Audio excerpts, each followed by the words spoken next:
Welcome to the Holy Spirit's Curriculum of Joy podcast. My name is Wanaka Oberhuber and I'm your host. My guest today is Jamie Walker. Welcome to the podcast. Thank you so much for having me.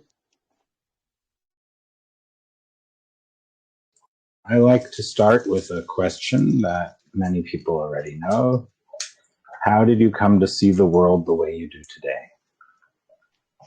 Okay, I'm going to preface my answer with yes, I'm aware that this is how you start every podcast, and I sat with it for like 3 days, and I didn't know how to answer it. So here's my answer that comes to me as I'm sitting here now, and it has to do with going to the depths of who I am as a person made me shifted the way that I see the world and how I interact with it. And it had a lot to do also with just coming face to face with overcoming past traumas, um, removing different layers and different filters. And again, just anchoring into who I am as a person.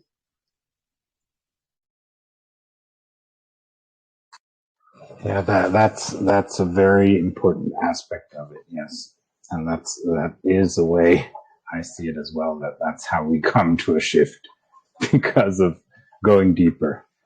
The reasons for going deeper are manifold, and that's why I asked the question, because it's very interesting to see what triggered the shifting, what made it easier, what made it harder, how did you come over it, and how did you get to where you are now, and then to go in deeper into what that enabled you to offer.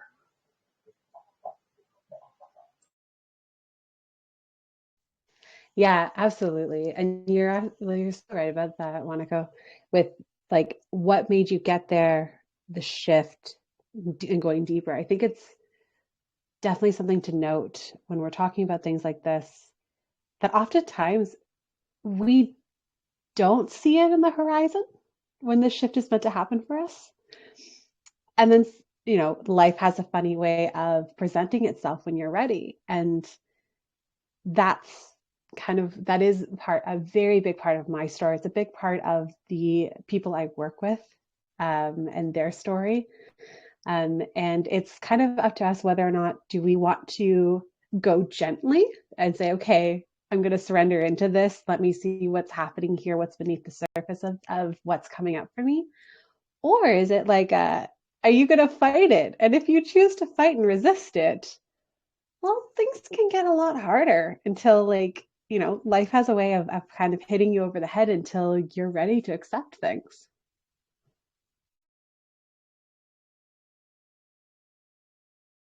Yeah, and if you are willing, you can share some examples from your life. If not, that's fine too. Then we'll go into the results area of it. Yeah, I can definitely share some insights into things for me. I'm trying to actually give a really good example about something that is, I was like, um, okay, something that where I was a very resistant. Um, and this has to do with, health wise. I could be very resistant to certain things and taking my health seriously. Well, and then I'm in a spot where I have to go and I have to go seek professional help. I have to go do something about taking care of my hip, for example, that has, I'm young, but yet I have arthritis in my hip. Well, now it's deteriorated to a point where I actually have to get a hip replacement at a very young age. And that is, while it was something that was going to be an eventual thing in my life, it didn't have to get to the point of where it's at now if I actually listened to my body a couple of years ago and then started to seek out medical attention. And now I'm in a place where I have to walk with a cane. I am in it is now shifted into chronic pain. And I'm saying all this with a smile on my face because I do understand the lesson and the reasons why it's in my life. But that is an extreme example of me actually ignoring it. Um, and on the other end, there's this beautiful thing that happened when we just surrender into life. And that's actually what happened in how I became a life coach. I was curious about it. I had many different things pointing me in that direction. And then just one day, I was watching a video of a coaching school that I consulted with for marketing, and it just inspired me so much that I was brought to tears to be like, I think I'm meant to be a coach. And then that whole entire process, and I spoke with the founder, and she's like, yes, absolutely, get on in here and come train with us. And that was about 2 years ago. And so and that is such a beautiful unfolding of my story of becoming, like, had I not found life coaching, I would still be in marketing in a very successful and thriving career. I loved marketing, but coaching is my calling. My calling is to make space for others to explore and go to the depths of themselves. And it's been a beautiful unfolding ever since. So those are two examples of like actually surrendering into it, where it like feels great and it's amazing, and then like resisting it, and you're like, oh, stuff gets really hard when I just resist.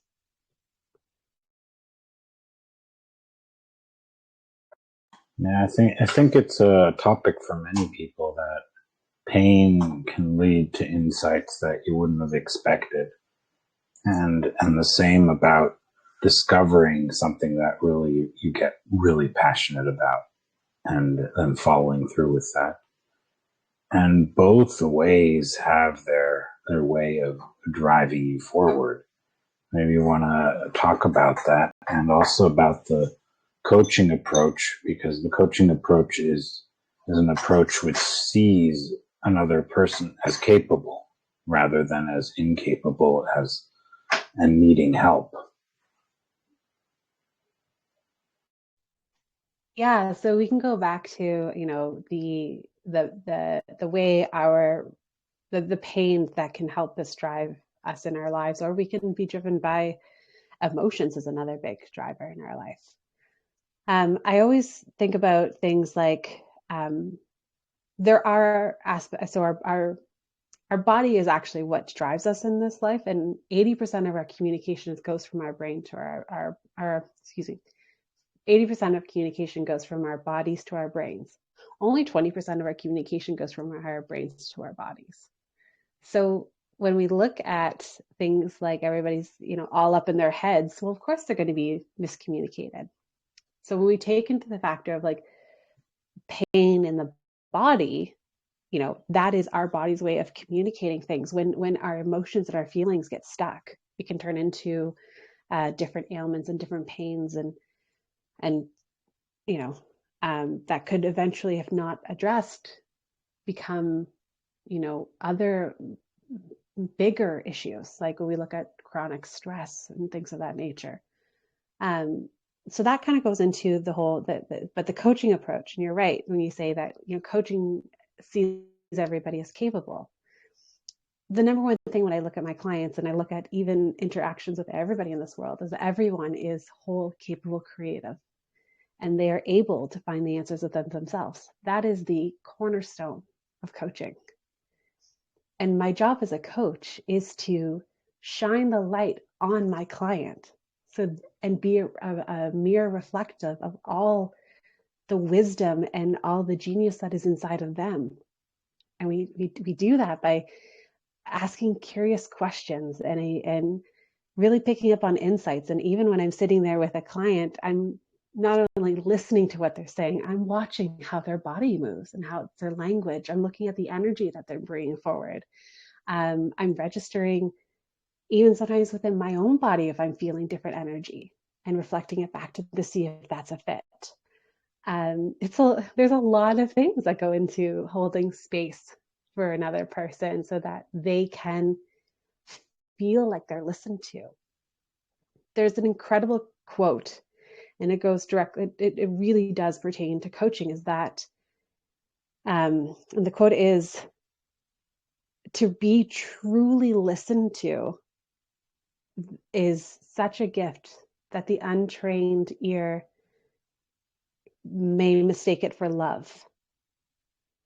And I'm kind of butchering that quote a little bit. I'd have to actually like look it up, but essentially that the opportunity to actually be heard so deeply, it is a form of love.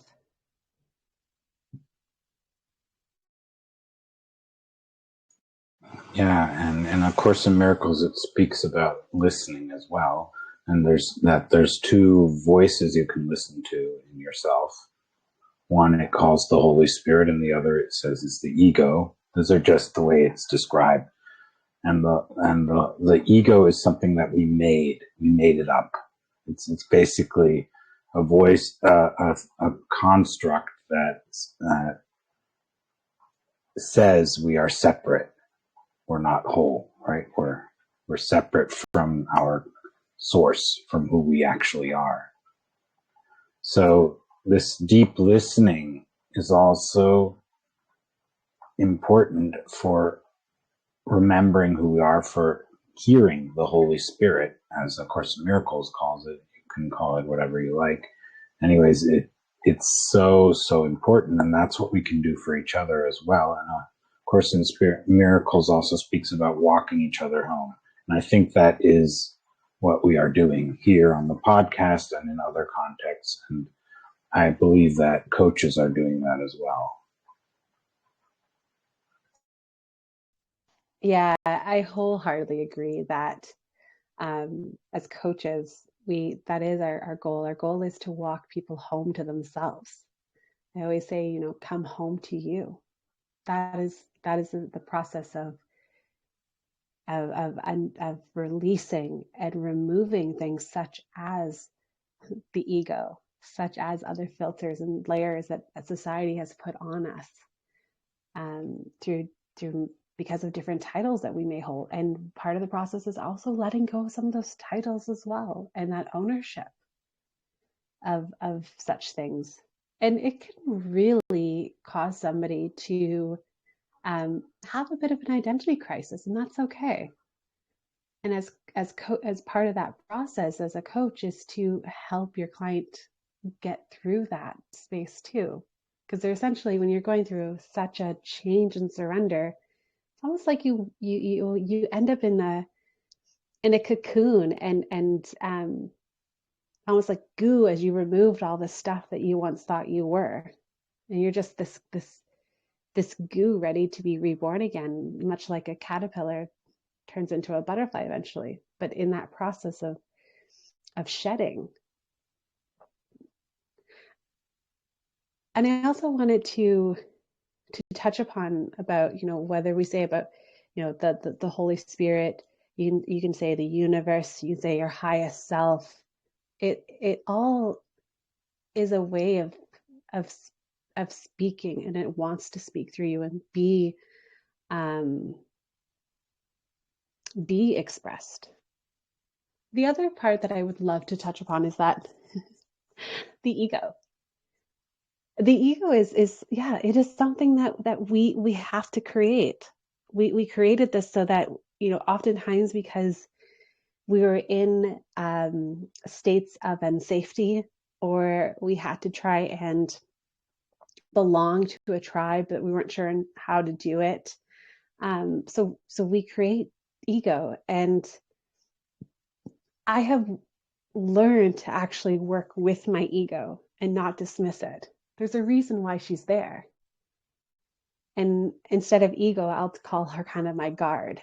She's the one that stands up and says that when something's not right, or when I'm scared, she tries to get in the way, or when she gets hurt, that ego hurt. I can identify that that's what's going on. But all the different parts of us are there for a reason, and they actually make us whole. So instead of identifying that any part of myself is wrong or bad or anything like that, I bring them in and I ask them why. Why do they feel a certain way? What is happening? What's going on? And to get to the root of of what could actually be happening.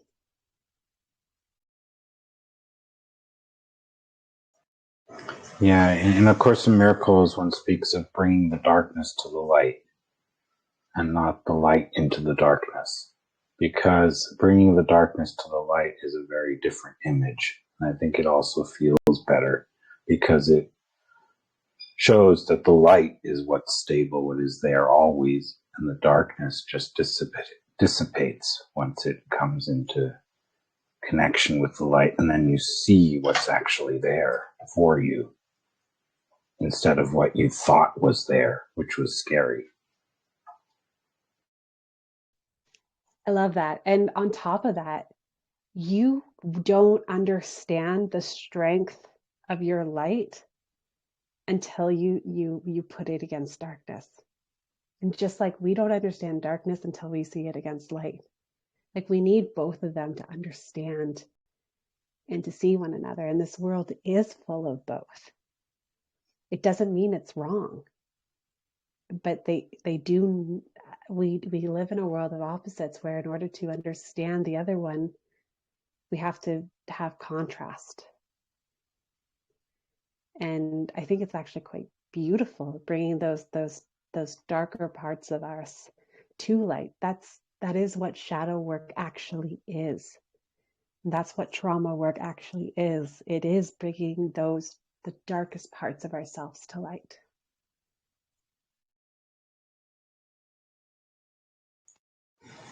Yes, it is bringing the dark to the light. Bringing the dark to the light is a very, yeah, some, at times it feels arduous and very difficult, and at times it actually feels like it's impossible. You can't do it, you can't make it. It's so on, and then so this discovering that there always is another layer, another step, another opportunity, another way. And of course, in Miracles, it says, if you've choose in a way that is doesn't do you good, then choose again. Doesn't say, get stuck that you made a mistake. Just choose again. I don't know what you would like to say to that, but I think it's a very important aspect of bringing the darkness to the light is to choose again.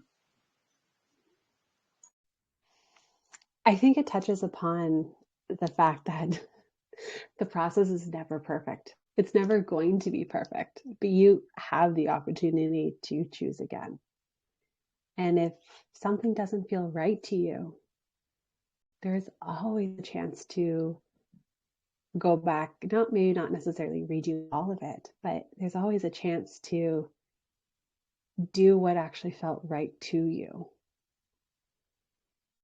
Um, and that's the other thing, whether it's this life isn't our, how do I explain this? Our life isn't, you know, black and white, beginning, end. It's, well, yes, we have life, we have death. That's what we can actually depend upon, that and taxes and change. But there's everything in between all of that. It's not set in stone. The choice that you make, you can always go back and choose again. And things will have changed and things will have evolved. But never is it, but the decisions that you make, especially when it comes to bringing the darkness to light, there isn't a wrong path for that.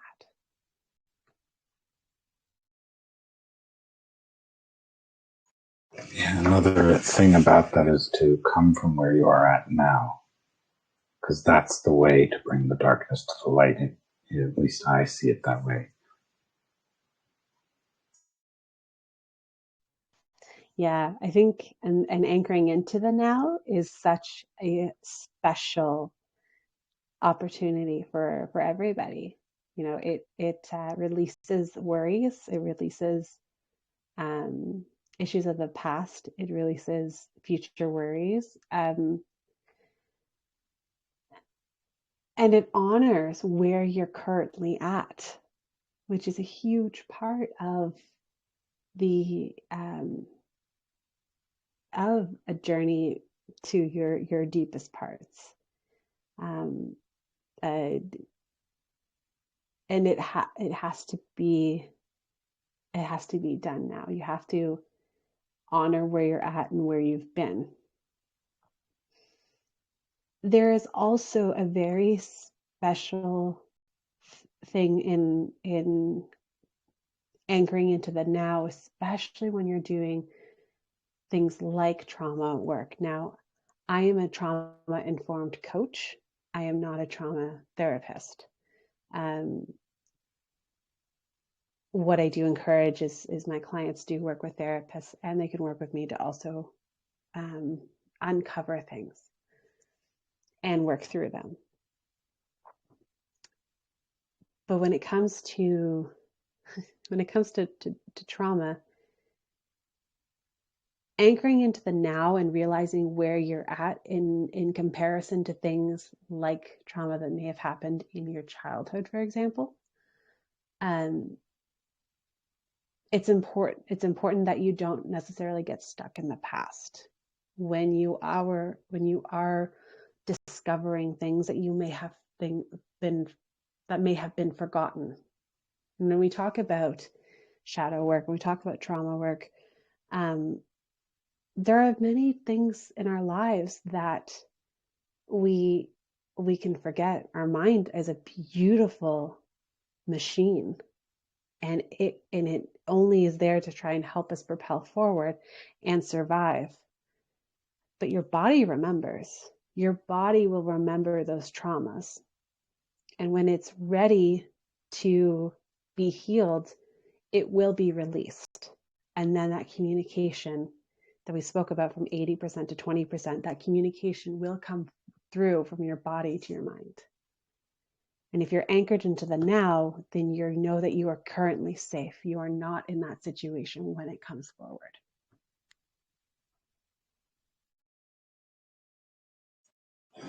So when you say 80% is the body and 20% is the brain or the mind or whatever, where does the body get that information from in your view? Great question. And it can be like it can be stored in different points throughout the body depending upon what the trauma or the story may have been. Oftentimes things of sexual trauma are actually stored in our hips and in our sacral. If we had, and it can be actually, if we have a broken heart, let's say, it could be obviously stored in our heart chakra, in our chest. And oftentimes traumas that have happened have had multiple effects on us. So like a sexual trauma, you may have also been heartbroken. You may have that betrayal. Deep sadness is often carried in the back. So it can actually come from all over. And the best way to kind of and part of learning what the emotions are is listening to the body and what is coming, and doing things like somatic work to kind of release that energy in our body so that it can come forward, and we can either cry, scream, yell, get angry, and get that energy and release it out of our bodies.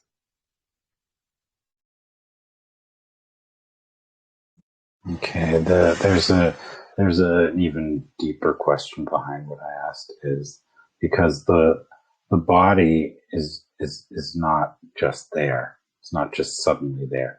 So when you speak in A Course in Miracles, it says the whole world came about through the idea that one could be separate or better than the origin where one came from, right?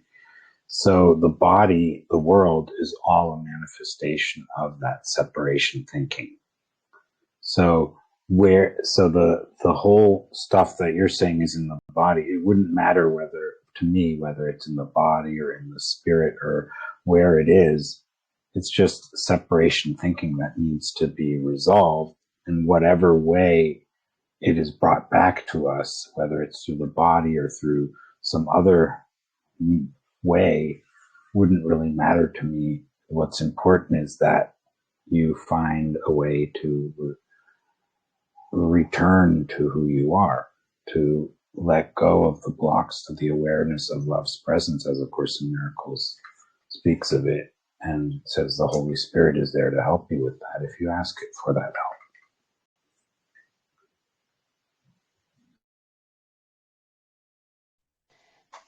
Could that also be when we see or we feel separation with society and with friends?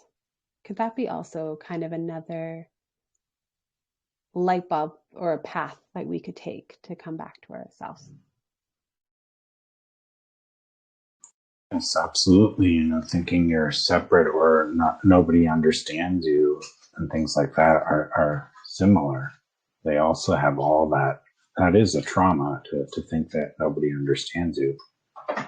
And if you see yourself as whole, that's not possible, right? If you're whole, you are understood. There's no way that you couldn't be understood. And that's why I think what you were speaking about, the deep listening or noticing that someone hears you or that you are heard, is so powerful and so healing, because it reminds you that you already have everything you need.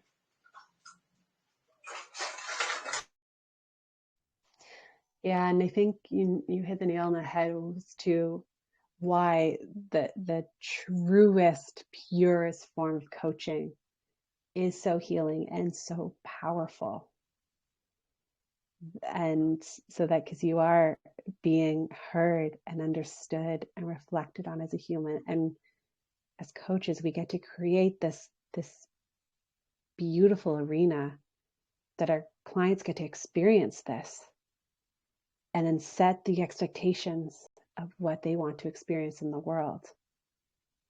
And we know that when we live in the real world, it's not always going to be perfect, but you get to step into this beautiful container and get to continue to strengthen those muscles of expressing yourself wholly and deeply and capable, and two, being reflected on and heard, so that you know what it's like to actually be heard and understood by another human. So you're going to go out and start expecting that from your significant others, your closest friends, your relatives, anybody that you want to include in your inner circle and beyond. You get to see it and start expecting it. And what we always, one of my deepest beliefs is, you know, whatever is internally is going on externally. So our external world is a reflection of our internal world. And so when we go deep and we start to listen and bring all of those parts together, all of a sudden our external world starts shifting and moving and changing and opening up doors for us. Yeah, another thought from A Course in Miracles: you cannot change the world. You can only change the way you see it, the way you think about Yes, so true. That we what is it? Everybody wants to change the world, but nobody wants to change the toilet paper. Kind of another kind of funnier take on that, where it's, if you want to see change, you have to start individually. You have to start on yourself and start on your own. You don't change other people. You only change yourself and how you view things, or how you decide to view something, or decide whether or not something is of actual even importance to you. That's it. That's all you have control over. And that goes into that understanding boundaries. That's what boundaries are. Boundaries are, you know, like understanding that you only control what is here and now in your space, in your body. That is it. You control your actions. That's it. it.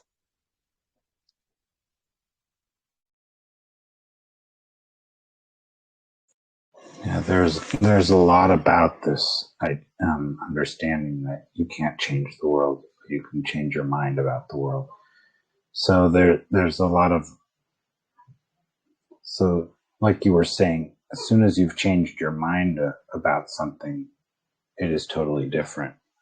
So like, if someone comes in crying like crazy and, you think they're totally out of their mind, then you find out slightly afterwards that their mother just died. Your view changes completely. And suddenly you're compassionate and kind to that person.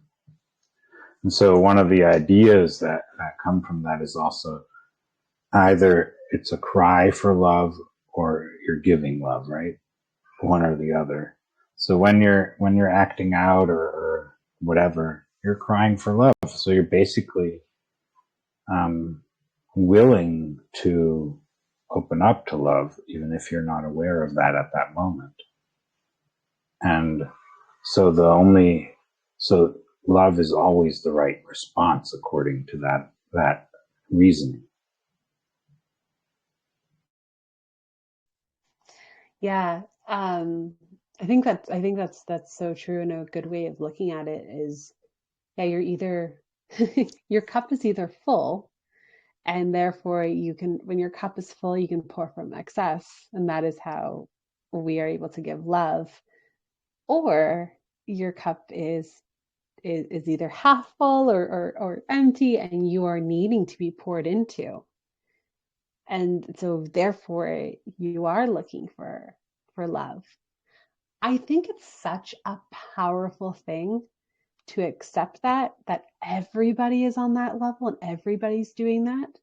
And it's powerful for yourself to know and to identify, like, oh, my cup isn't full. I need pouring into right now. I'm acting like this way because I need that love. So instead of, and that's where we can start controlling our actions when we're like that. And we can actually go to our closest circles to say, hey, I need some love right now. I need to be poured into. I need some validation. I'm feeling insecure. And that is, what a beautiful way to show up authentically in this world. And even just like having a conversation with the universe to be like, hey, I need some help.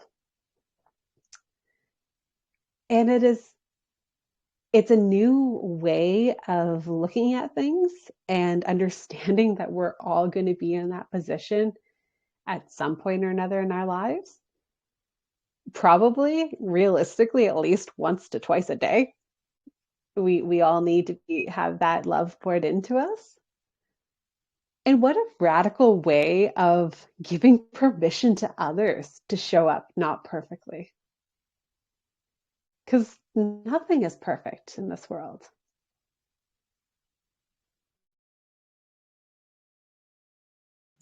Yeah, I've experienced a lot of people who don't feel comfortable about going out and sharing their messages, right?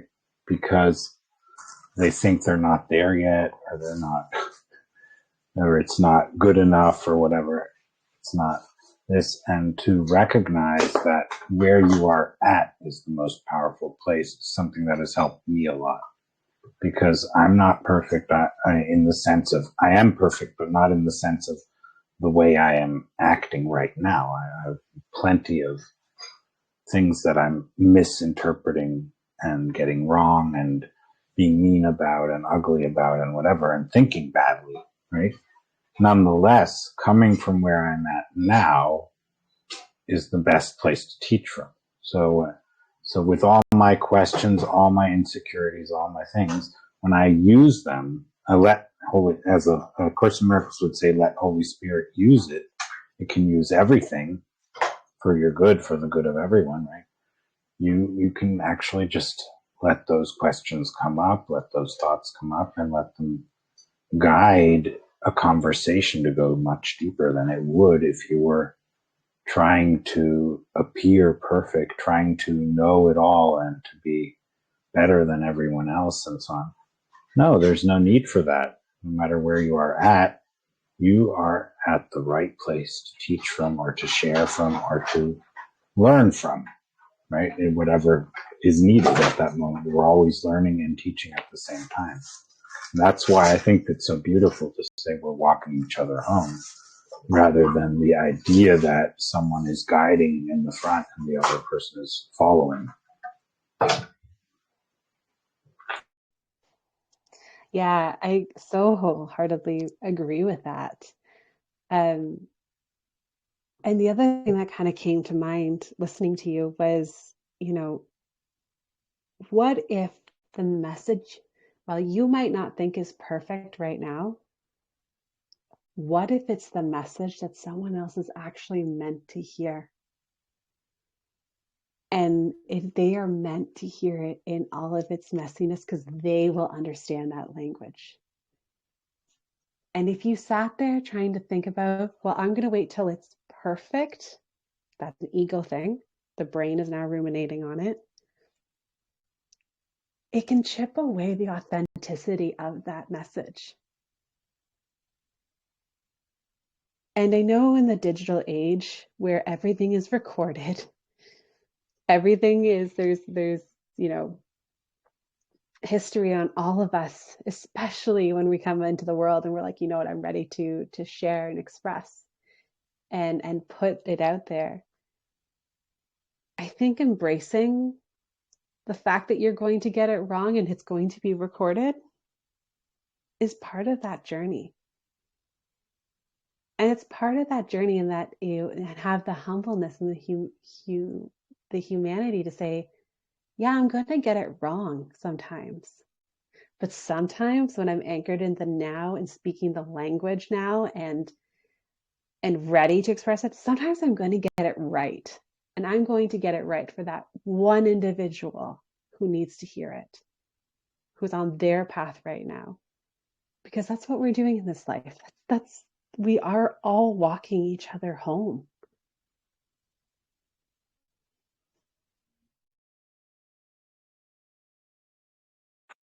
Yeah, what's so powerful about coming from where you are at is that it's relatable.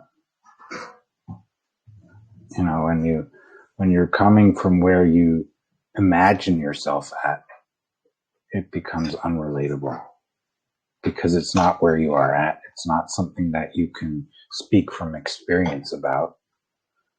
So it's basically just empty words. And yes, we have plenty of empty words. I do too. No question about it. But there is the aspect of knowing that and being honest about it, right? That I'm full of air, unfilled thoughts, right? That have no anchoring in experience. But I'm also speaking from experience, and the experience is what's important, and not these. And that's why it's so important to let go of all this fighting about what language to use. There's a lot of fighting. Okay, what language is the correct language to use when speaking about something, right? Which one is right? Well, we don't know that one language is better than any other, but we can speak the languages that we know how to speak, and those are the ones we can speak from. And when we are able to join another in the language that they know, wonderful. If we're not able to, we both come from whichever language we know and try to grasp the experience that's behind it rather than trying to fight about which words are the right words. It goes even beyond just language. When you start doing this work and going inward, your energetic level, your frequency changes. And that's a change. And sometimes you can feel like when your frequency changes a little bit, you start to feel like maybe you're getting misunderstood from other people who might not necessarily be on the same energetic frequency as you. And that can be really hard, especially when you are just entering this going through a spiritual awakening or going through the walking home process, if you started out, if you're a little bit further on that journey. But again, anchoring into that now, and understanding that everybody else is in their own frequency and their own versions of now, allows you to be a lot more empathetic, that it's, and also understanding that it's not a slate against you. It's not a slate against, it's not against anybody. It's just you're in different stages, and that's it. And that's all. We can there's, when you learn to speak on different frequencies, you start to be able to understand and go back to different frequencies as people are talking as well, and kind of tune in and channel in. And that comes back to another beautiful tool in when it comes to listening to one another.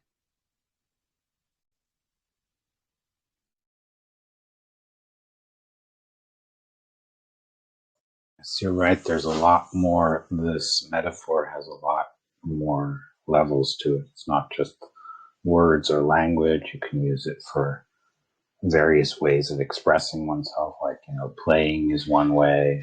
Another way might be music. Another way, arts, various arts. Then there's business ways of expressing oneself, monetary ways, physical ways, and there's so many ways, and a lot of that plays together at the same time.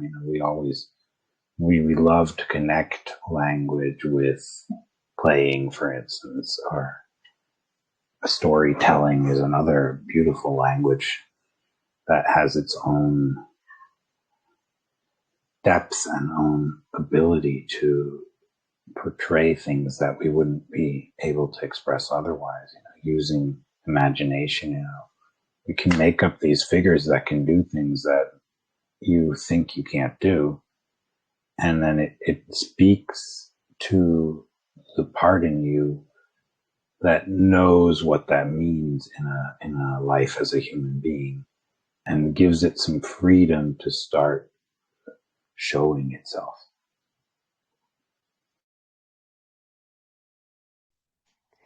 Yeah, and when we're tapped in and we allow that those parts of us, it's almost like these parts of our souls to come forward and show ourselves.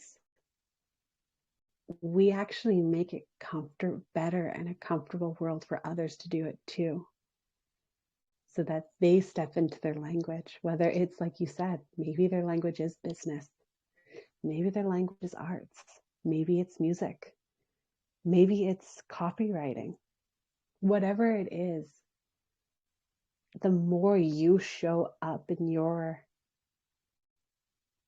soul-centered language, the more permission you give others to do it.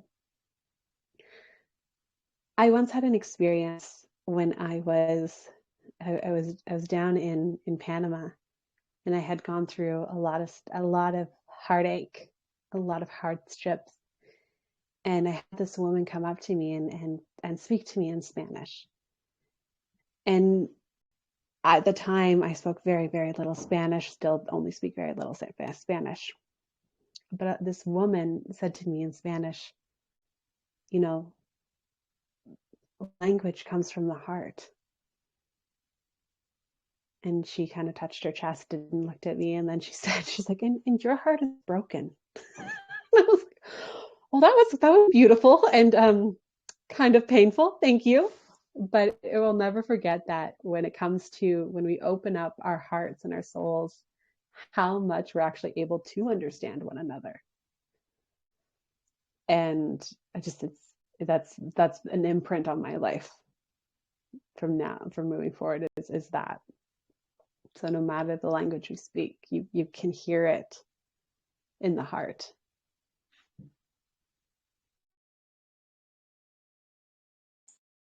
Yeah, and it's so important to connect in that way. To say, yes, there is a connection that connects all right? There's a connection that goes beyond any outer appearances, including language. There's a connection that actually can provide us with answers and provide us with the next step in this very moment. And we're not always aware of it. We're not always willing to listen to it. And we're not always willing to actually act upon it either if we get willing to listen to it.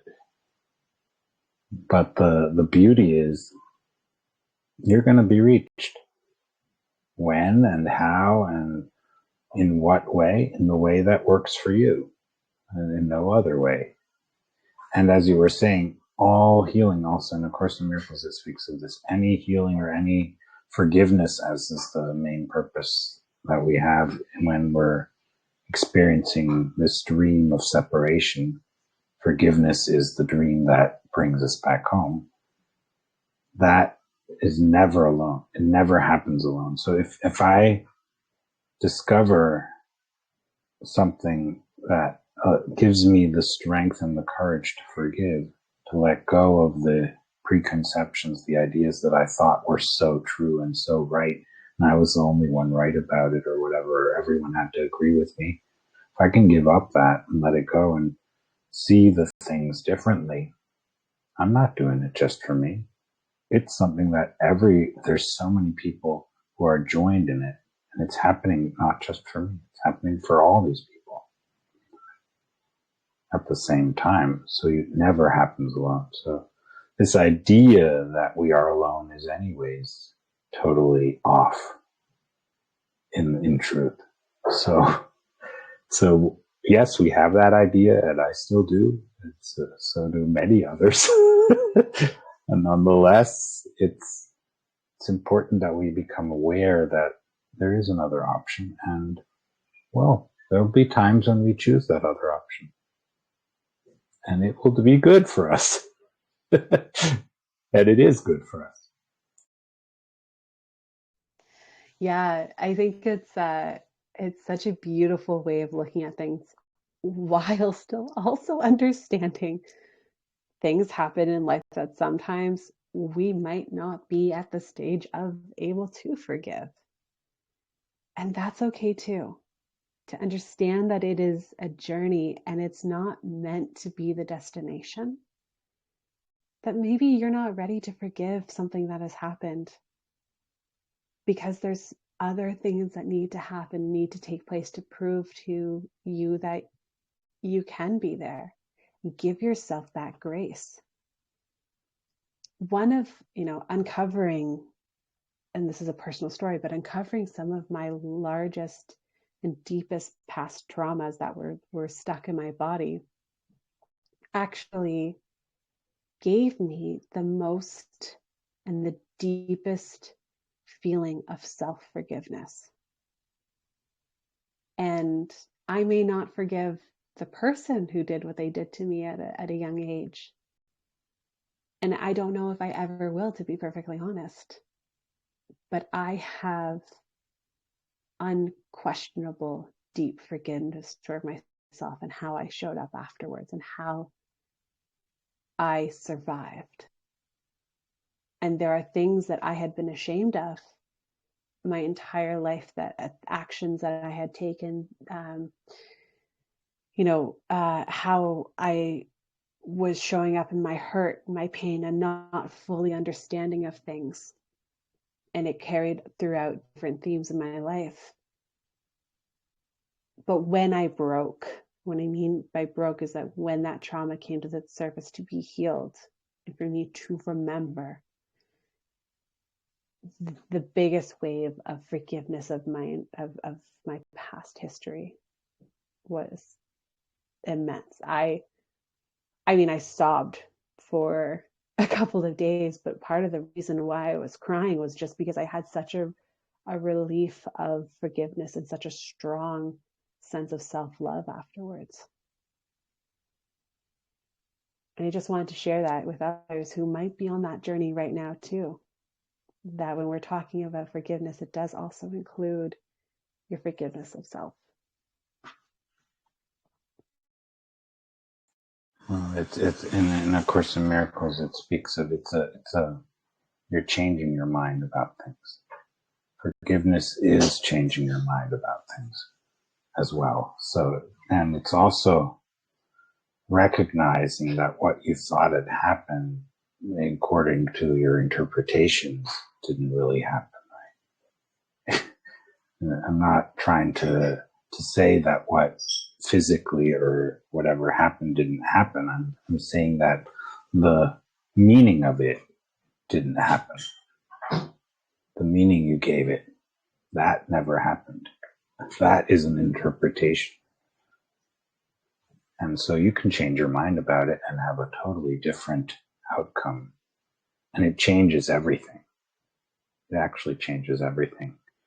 Like the example of the person crying, right? First you're angry at them and then you suddenly have compassion for them, right? And that happened just because of one tidbit of information. And I think that's the same thing with forgiveness. You open up to one tidbit of recognition and suddenly the whole thing means something so much more healthy than what you were thinking it meant before, that you're a lot happier with it. And a lot of that crying, in my experience, is crying that includes relief. This feeling of relief. Oh, I don't have to think about myself that way anymore. I don't have to think about that other person that way anymore, or that what happened that way anymore. And it's a lot about deciding that you're no longer in danger, right? Because there's this idea from all those things, you always have this fixation that you're not safe. So when you change your mind about it, it also includes a greater sense of safety in your life. At least that's how I experience it when I have these breakthroughs of forgiveness. I feel a lot safer afterwards. Oftentimes, too, the reason why something's coming up, maybe that shift in that viewpoint, that wave of forgiveness, is actually because you are in a safer spot to be able to digest those feelings and understand, like you said, that you may have given meaning to something because you may have actually had to do that based on survival. It may not have been safe, so you had to do it. To now, when it comes up again and all the other feelings, it's your body's way, your heart and your soul's way of saying that you are safe enough to explore the emotions that happened. You're safe enough to explore the meaning you gave it and maybe changing the meaning about it.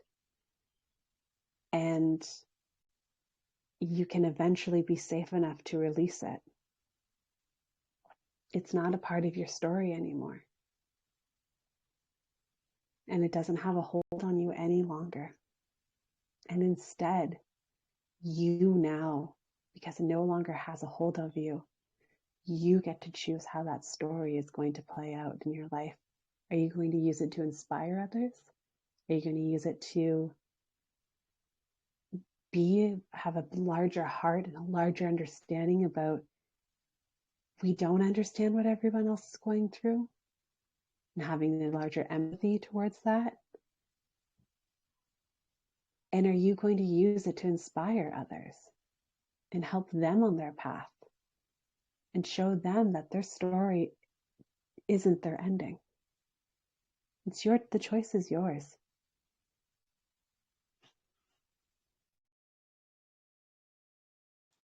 And it's not always a choice of communicating it in words. It's often just because you change the way you live your life, right? So you're coming from a greater state of peace than you had before.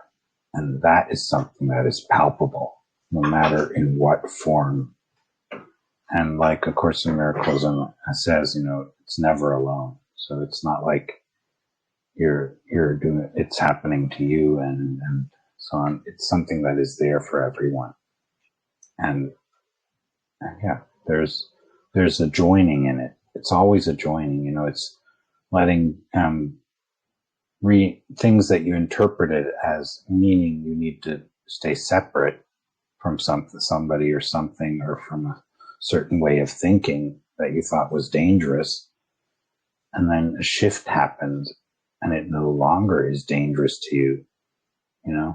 Words like chakra, like, if I were, when I was a lot younger than now, or a long time ago, I think I would have freaked out if I heard someone say chakra, right? I would have said, "You're crazy. That's not okay. Don't use that type of language," if I even had an idea what it meant, right? So that's a huge shift to be able to say, okay, that's another way of describing things and another way of being able to go deeper with things, instead of what I thought before, like it was offensive. It was language that separates you from others and makes you, people might use it to think they're better because they see colors, or they can interpret things that are going on in other people because they have clairvoyance or clairaudience or whatever else, right? All those words, would freak me out. So I'm just saying it doesn't do that to me anymore. So I changed my mind about that. And very radically, basically, it's a totally different view than I had back then.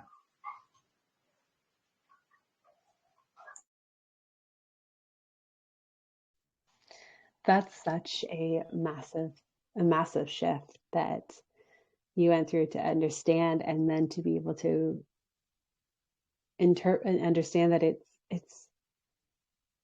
just means it's just a way of expressing something that's differently, and that also you went through a huge shift to understand that, yeah, everybody is different. We are given different abilities and different ways of communicating, and therefore we learn different language, even within the English language, to explain what something might mean to us or how to express ourselves. And I always like, yes, when it comes to saying things like chakras or energy work or all of these things, these are, I always love to pair science and kind of the woo woo together. That's just how my brain works, because I need one without the other. And, you know, I'm struggling right now to kind of compare like what a chakra could be in another language, but essentially it's kind of just, when we're talking about chakras are out of alignment, like you are out of alignment with yourself. And and somebody who is an energy healer is able to see that. But getting back to, it would be like the language of like a finance bro coming forward and like using um, how the stock market is like going up and down, or using certain financial language to explain how they're feeling. It's the same thing, and it's just how they express themselves and how we interpret it then.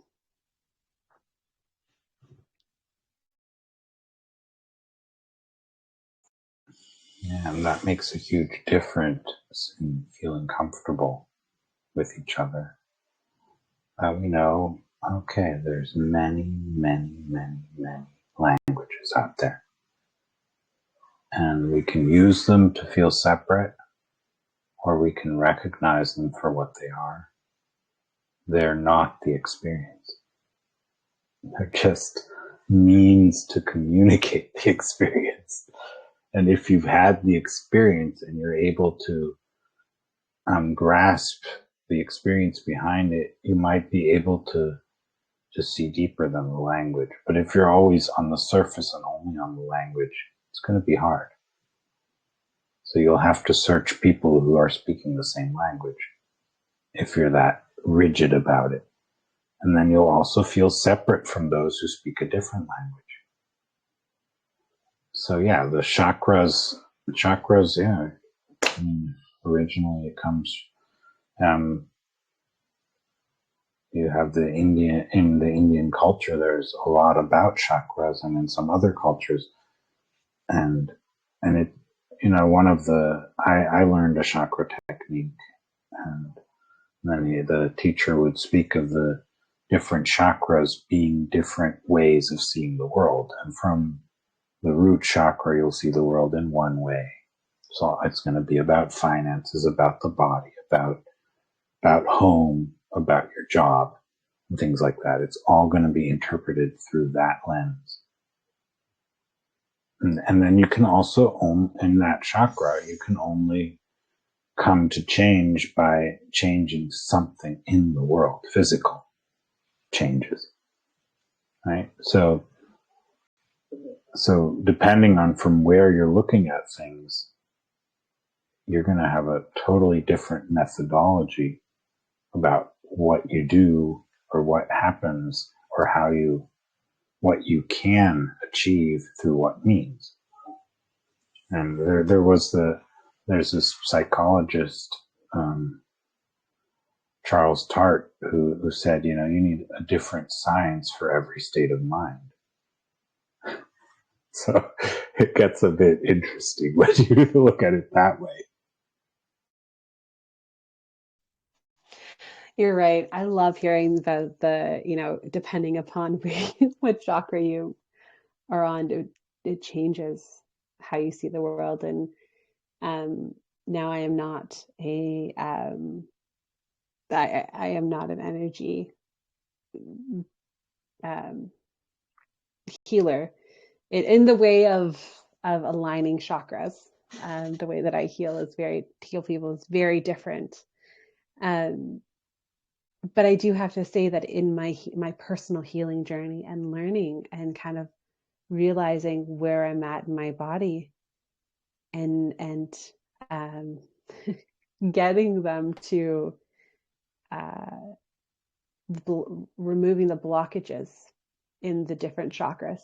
Yeah, I can tell when I'm in my heart space versus when I'm in my root space versus when I'm in my head space, and how the views on my world can change. And what a beautiful opportunity then that we have to move, within our different chakras, to view the world in a different way, so we can start harmonizing, making sure all our actions are. That's when we talk about, like, are your actions aligned to who you are? That's essentially what that work is.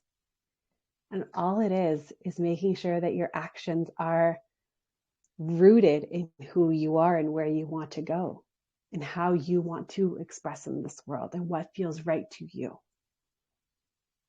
And it's just another way of talking about how we get to do this work and how we can heal our journeys. Yeah, there's a lot to it, and you go through the various methodologies of the technique that I learned and others learned. There's a lot to it, so one of the things that was very important is that you can view the world and everything as energy, and energy can be moved, right? While if you look at it as physical, if I go about it and say physical, okay, and I have massage therapy, I have surgery, I have medicine, I have all these different things that I can do, right? But if I look at it as energy, then I can use my mind to change things, right? I see this black spot in the person's energy system, and if it's removed or lighted up, and then it suddenly isn't there anymore, or there's many ways you can move the image, change the image, then the experience changes. And and if you're coming from the whichever, from this chakra, for instance, third eye, it's a co-creation. So if the other person is happy to change something there, and I change something, and they respond and say yes to it, then it will shift for them as well, right? But if they choose not to believe that anything has changed or anything is any better than it was before, then it won't happen, right? And what was very important is also to be gentle when you do it. So don't use images that are not gentle, because then the experience is unpleasant of the shift, right? And that's not good either. So yeah, there's a lot to it, and it goes very deep. And so you have to, so depending on in this idea, depending on what stance you look at things from, different things are possible, right? So from one view, you can't do something, but from another, you can, right? So it's same in physics, right? Quantum physics has other opportunities than other areas of physics, right? So, and the same in every science, right? So, you have quantitative methodology and you have qualitative methodology. You will get other results depending on what methods you use, or combinations thereof. And you will get other answers, other paths to walk.